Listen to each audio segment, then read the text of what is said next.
Ladies തയ്യൽക്കടയിൽ അതിക്രമിച്ചു കയറി അസഭ്യം പറയുകയും നഗ്നതാ പ്രദർശനം നടത്തുകയും ചെയ്ത സംഭവത്തിൽ ഒരാൾ അറസ്റ്റിൽ. തമിഴ്നാട് കന്യാകുമാരി സ്വദേശി വിജയനാണ് അറസ്റ്റിലായത്. ഇയാളെ റിമാൻഡ് ചെയ്തു.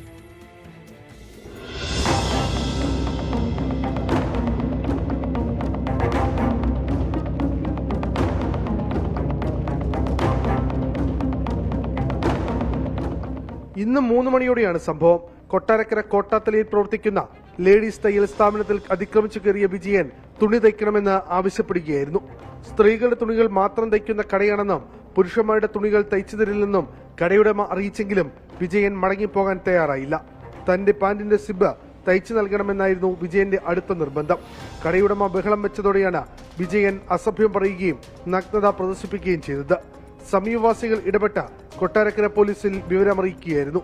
സ്ഥലത്തെത്തിയ കൊട്ടാരക്കര പോലീസ് വിജയന്റെ ബാഗ് പരിശോധിച്ചപ്പോൾ മദ്യക്കുപ്പികളും കണ്ടെടുത്തു. കടയുടമയുടെ പരാതിയുടെ അടിസ്ഥാനത്തിൽ വിജയനെ പിടികൂടി കൊട്ടാരക്കര പോലീസ് സ്റ്റേഷനിലേക്ക് മാറ്റി. ഇയാൾക്കെതിരെ നിലവിൽ മറ്റ് സ്റ്റേഷനുകളിൽ കേസുകളുണ്ടോ എന്ന് പോലീസ് പരിശോധിച്ചു വരികയാണ്. കോടതിയിൽ ഹാജരാക്കിയ പ്രതിയെ റിമാൻഡ് ചെയ്തു.